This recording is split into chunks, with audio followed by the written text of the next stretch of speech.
Well, hi there. This is Ron Rogers, and I am taking you on another episode of the great adventure of aerobatic flying in my Great Lakes open cockpit biplane. Now, I've had a number of you comment on, various views and things like that, and I've tried a whole bunch of different camera locations and positions and that. And this is a new one here. This is the head-mounted camera, and you can see all my clearing turns, my head movements, and you better strap yourself into your chair there because it almost makes me sick watching it. Nauseated is the word, not nauseous. Nauseous means you're sickening. But anyway, nauseated. So watch it at your own peril here, and tell me, what you think of this view. And like people have suggested, I'm putting the whole video out there. I've got the getting the airplane out of the hangar. I just do a little walk around there. I've already done the extensive pre-flight, but I show you that, and I go up and do some aerobatics, and I fly on up to Dacey Airport and do some patterns up there. I had a little trouble with the ship's power, and so the battery ran down. You'd probably gotten bored to death with all the grass patterns I did, but some grass flying up at Dacey Airport. And I had one of my viewers ask about the Cuban 8 maneuver, and I do the Cuban 8 maneuver here in these series. And basically, it's 3/4 of a loop. At point 2 there, you do a half roll out, and then you continue forward. You do another 3/4 of the loop. You get inverted there. You do a half roll out, and then you go down to the level line there, and you pull up. So that is what a Cuban 8 maneuver is, and I'll explain it here when I get to that part of the video. So anyway, sit back, relax, and here we go. All right, this is a new one. I'm going to go with the helmet-mounted camera. Yes, indeed. Let's see. I can probably get a mirror here so you can see what this looks like. Yep, there I am. Look at that. Well, I guess you can, I don't know if you can see that or not, but anyway, that's me. Yep, I've done the pre-flight at the airplane, looked it all around, but here's just kind of a general walk around. Now, what I need to do, of course, is get it out of the hangar. That's always a good thing, get it out of the hangar. But this is what it looks like, the Great Lakes. If you've been following these, you've seen these before. This is probably going to be about my third acro attempt here. Acro flight. I hope it's not an attempt. And, well, there's the airplane. So for what that's worth, here is my cubicle of refreshment.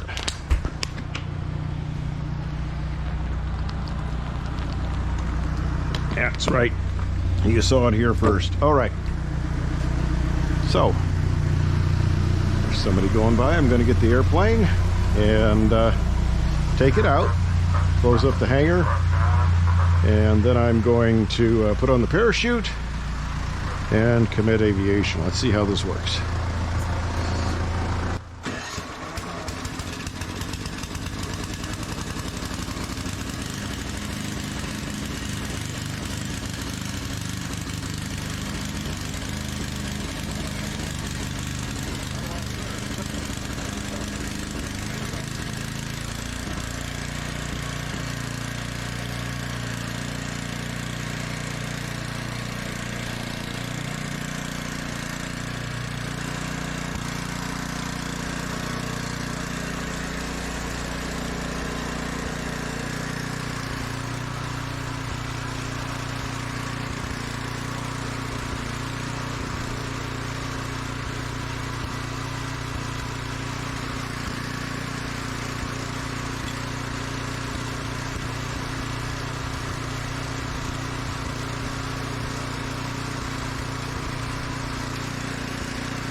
Making progress.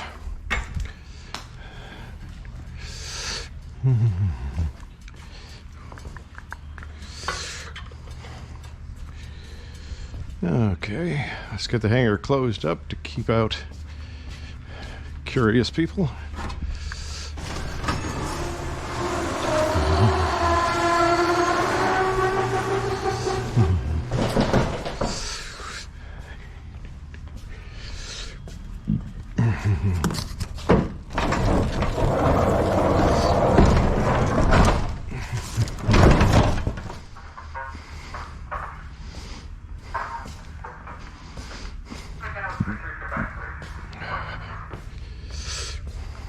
All right, parachute time.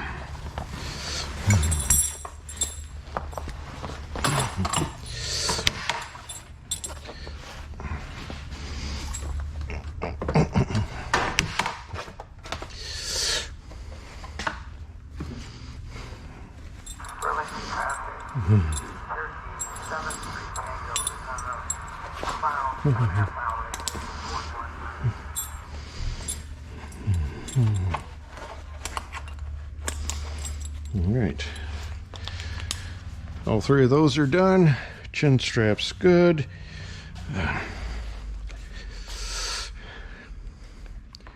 Power kind of got wrapped in there, but I'm going to ship's power anyway. Okay, bring it back on. Yeah, and there's the phone.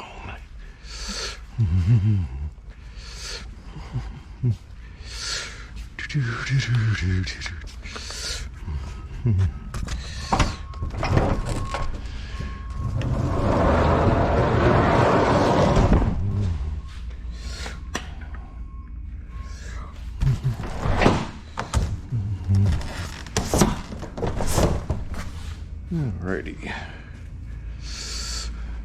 Okay. Leave that here as I transition to ship's power. That's all right.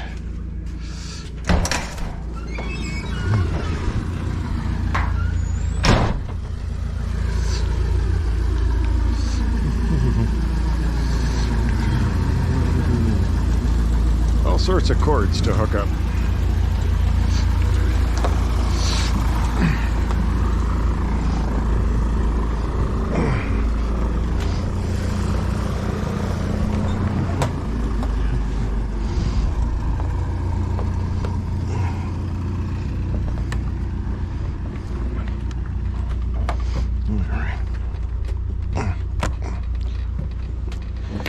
There we go.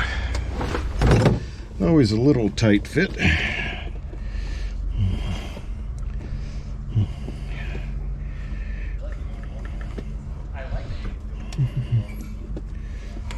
Alrighty. Okay. Make sure the phone is well strapped in.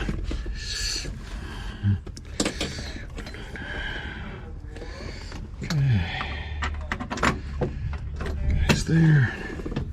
Get you over to ship's power here. This is where I really miss the Air Force crew chiefs, let me tell you. Never realized how nice it was to have those guys help you get strapped in, I'll tell you.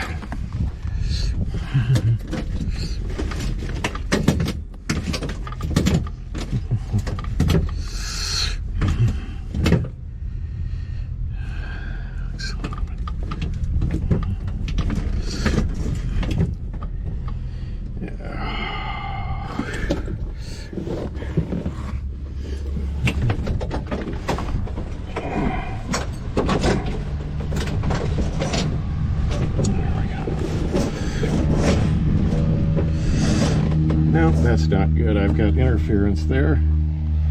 That's going to have to be corrected, unfortunately. All right.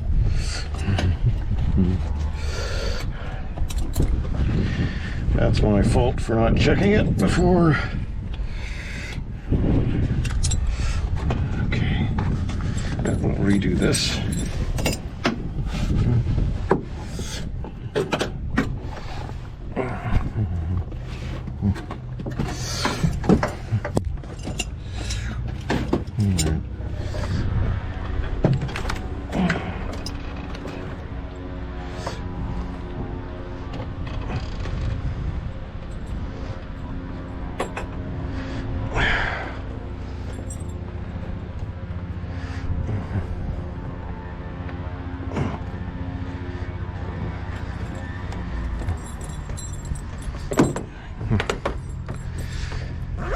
Alright. We came loose. Yep, we did.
All right, let's try this again.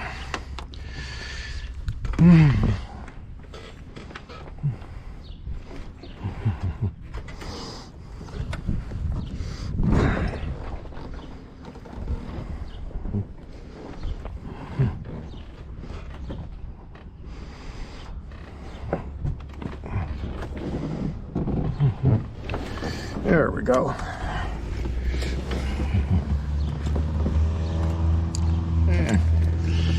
Like I said, I miss my Air Force crew chiefs big time, but we're getting there.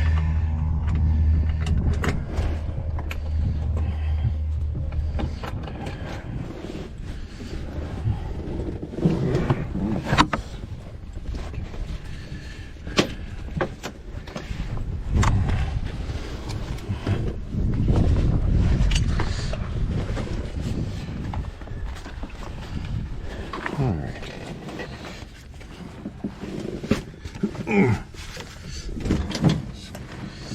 Okay.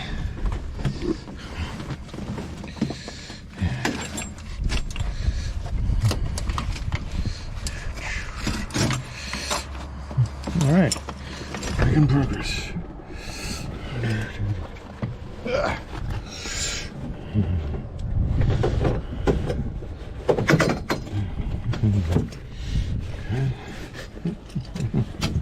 All right. Top latch.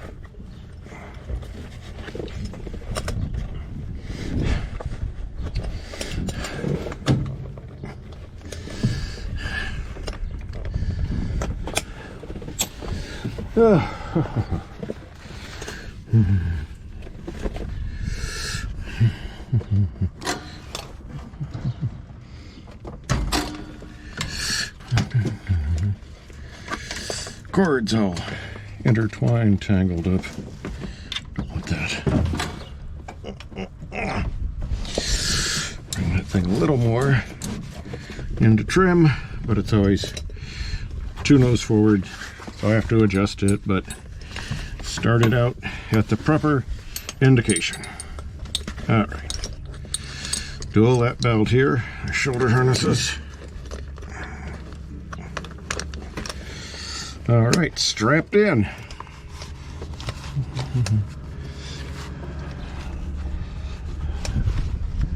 So, we'll see if you get sick watching this way. Okay.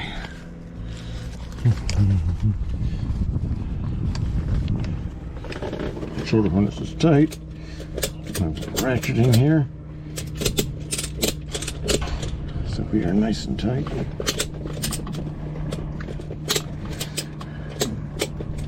All right.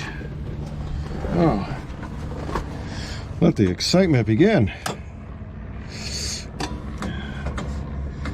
All right. Set that altimeter to 0. This guy should be 880. Yes, I am full of fuel. Wonderful. All right, let's get some priming.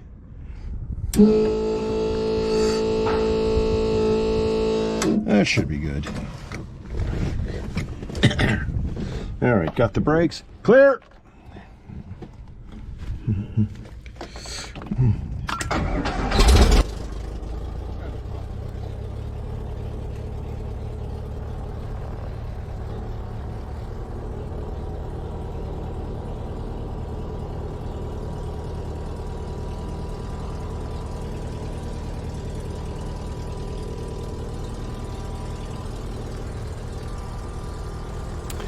All right, engine's running. Check oil pressure. Everything's looking good. And head on out to the runway. I always try to get in between the student traffic there so it isn't quite as congested, but I didn't have too much luck today. It was pretty congested. This is my P4 hangar. If you've seen my Cessna 310 one, that's over at P1C, my other hangar at the other end of the airfield. Nobody waiting to go. Well, there's a couple aircraft coming in, but so far nobody waiting to go, so pull up there. Of course, this is a much simpler aircraft, and I only have one engine to check. That's nice. Of course, they've got a little note that you don't want to go over about 2200 RPM, I think it is, or you could dump the thing on its nose, and that's very bad. I don't want to buy a new MT propeller, which is really cool. This composite propeller just spins over so fast you wouldn't believe it. But here you can see the fun of taxiing out a tail dragger where you can't see very well. Of course, that camera is mounted just a little bit higher than my eye line, otherwise it'd be in my way and I couldn't see. Okay, that makes a lot of sense, doesn't it? So anyway, I can taxi out here to the end of the runway, and I run through my checklist items, which are basically the main thing I'm doing, of course, is make sure everything is properly set, instruments and stuff like that. Not too difficult. I don't have a whole bunch. This is not an IFR aircraft. First aircraft I've owned that has not been IFR capable. Yep, there's a guy coming in, student coming in on final. So I do the run up, and basically I'm checking the mag drop. And with the JPI, it's very nice to look at all the cylinders, see exactly what's going on. And I got a Garmin 660 there, which I use for navigation when I'm not going cross country. When I'm going cross country, I like to have my iPad there because it's a little bit bigger display for my aging eyes here, if you will. But anyway, I do the prop check also to make sure it governs properly, and get all that done. And now I am waiting for the traffic to clear. A couple of long finals here. They actually get kind of hard to see there so far out, but there would be in no danger of I'm bad here. They'd be in no danger of getting to the airfield. If they lost their engine, they would dump down there in the gravel pit, which isn't a really nice place to land. Okay, there's a guy.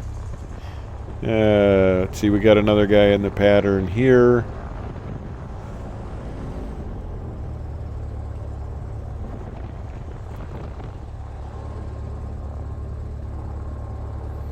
And this is runway 26 at Lake in the Hills, by the way. They've been on and off closed quite a few times here, just with all the construction for getting the landing lights up to speed. All right, spacing is looking good. I'm getting ready to take the runway here.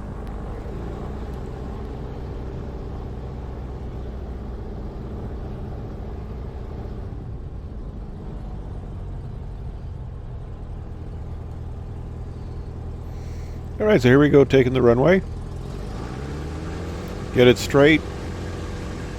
All levers full forward. Stick forward, tail comes off the ground almost immediately, and then I just hold this level pitch attitude, and it'll fly off at about 55 knots or so. 55 miles per hour. I got to keep changing between the old aircraft certified in 1929 and the newer 310. So get some low airspeed there. Got a little bit of crosswind. I drifted a little right of the runway there. Oh, I did that to clear the runway. That's what I did, yes. Okay. And I get to the end of the runway and then pull up for my departure to the north and the west.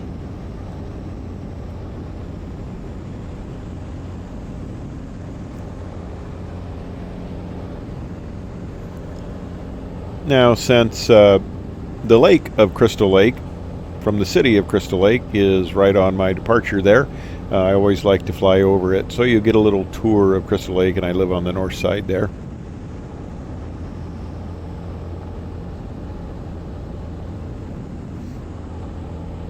Absolutely beautiful day to fly.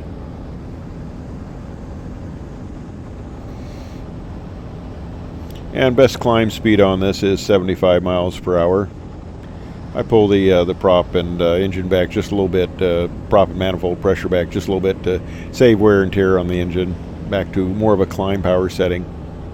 It spends plenty of time at full throttle on this, doing the aerobatics.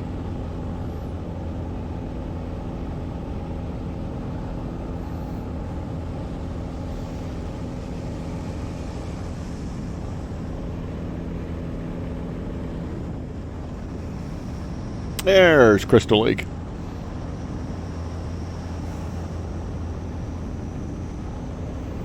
And then just a little sightseeing tour down the lake.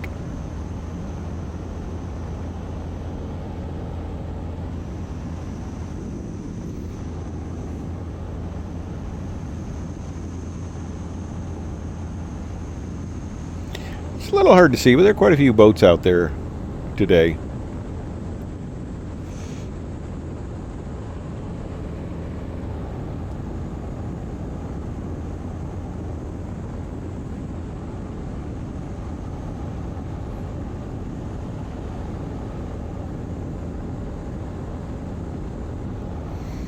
Alright, so let's do some aerobatics. We're going to get our altitude here. We're going to get our clearing turns.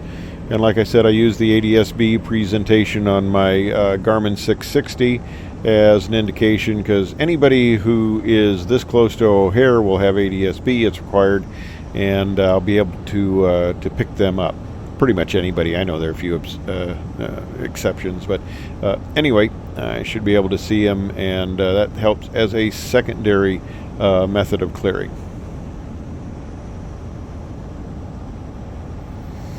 And of course, 1,500 feet is my floor here, minimum for aerobatics, and I usually go up to about 2,500 feet, so I have sufficient altitude.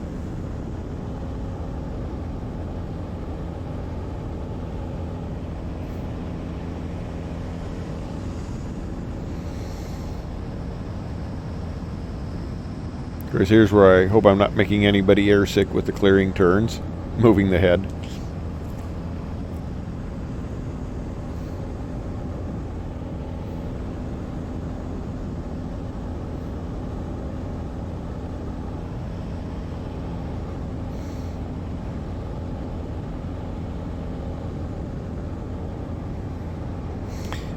And of course, the first maneuver I'm going to do is a loop. You enter the loop at full power and 125 miles per hour. When you do the Immelmans, since you're doing a roll on the top, you enter those at 130, and it's full power, 3G pulled into both of them. And part of the thing you do here is once you get it cleared and you roll in on the road, I've got a nice road there to use. I've got two housing areas that I keep in between because you can't do aerobatics over congested areas, so you got to avoid that. But it makes a nice little road that I can maneuver back and forth on.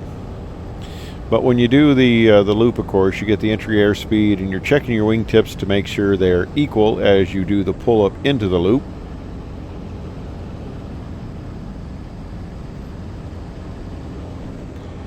And I've gotten good enough on the feel, gotten used to it enough that I have a pretty good feeling of what 3Gs feels like on the pull-up.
All right, so time for aerobatics. Make sure we clear the area here. ADS-B also, because anybody that's close to O'Hare has ADS-B on their aircraft. And let's pull up into a loop there. Checking the wingtips, 3G pull, entry airspeed of 125 miles per hour. Throwing the head back, picking up the line, and pulling it on through, coming back into the 3G, getting back to my entry airspeed of 125 miles per hour, and we'll pull up right into another loop. Checking those wingtips. Get inverted, yeah, a little bit off there. Okay, let's roll it on out. Well, correcting back to the line, that's my excuse. Okay, and let's go right into aileron roll. 120 mile per hour entry, start the roll. Yeah, I didn't get the nose quite high enough there and got off the rudder, so you see I'm about 5 or 10 degrees off there. Yeah, sloppy. Let's do another one of those, see if we can get it right. Get the nose up, heels on the horizon, start the roll. Yeah, a little bit of forward stick there. That's better on the rudder usage. You just basically use the rudders to keep the nose right on the point.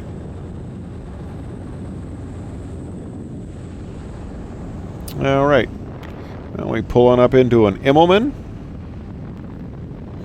Stop it.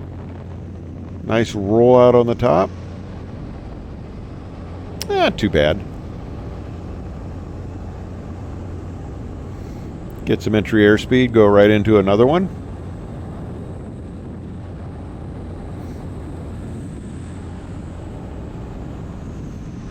Yep, checking the wingtips, pulling up.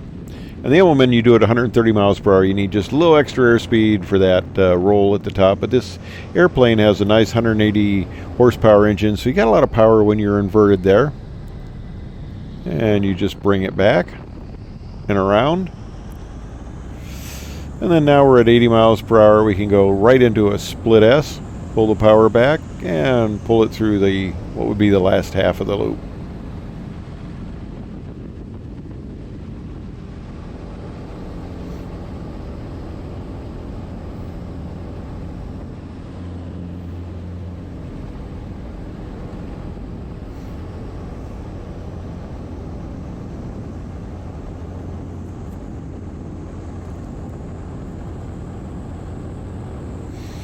And a little wing over to do a clearing turn.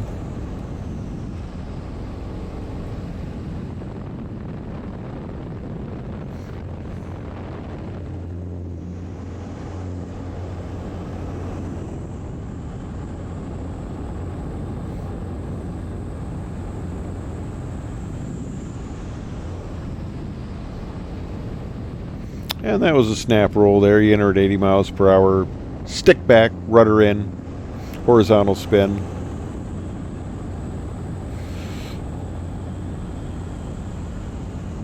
All right, let's do a Cubanate. Near that at 125 miles per hour.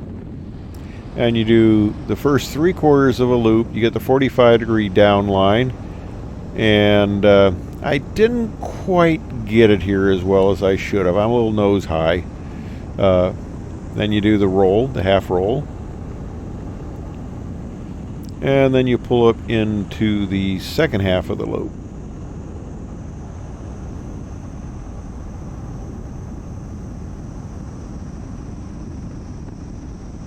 Checking the wingtips, of course. Head goes back. I really need one of those sighting things out on the wing there to get my 45-degree down line. That's a little bit better. Do the half roll and come on out. Oh, enough of that gaiety. Let's go up and do some patterns.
All right, going up Daisy to shoot a few patterns here. It's a nice grass strip, and the winds are favoring runway 27 there. The first part of 27 is nice and smooth. The second part is not smooth at all, so I try to get airborne. But first grass landings of the year, and the airplanes like grass.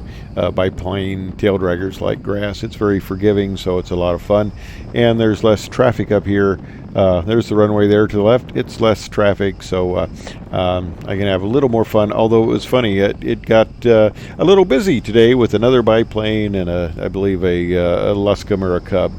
But coming in on the grass here, coming in at 75 miles per hour, but slowing it down, coming across the fence. And my first few are, yeah, I had a little more airspeed than I wanted, so they're not the best short field ones. Chewed up more runway than I wanted.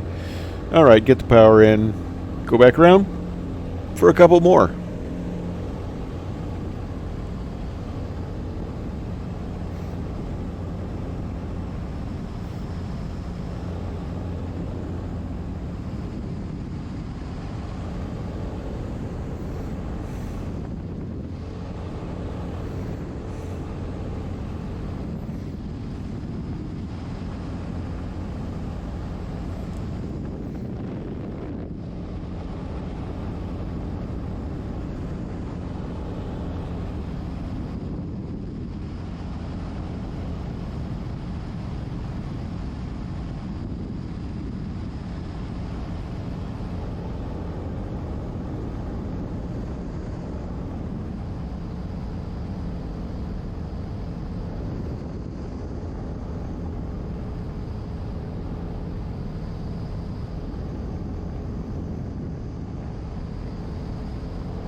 All right, so like I mentioned, the battery died there. Ship's power wasn't working for some reason. I don't know if I got a bad cable or that. I gotta look into that. But anyway, I hope you enjoyed the aerobatics. Didn't get your stomach too churned there, and some of the flying off of the grass strip up there, Daisy. I just really enjoy flying this airplane off a grass strip. So hey, thanks for watching. I hope you enjoyed it. Take care, and I'll have some more aerobatics again soon. Thanks.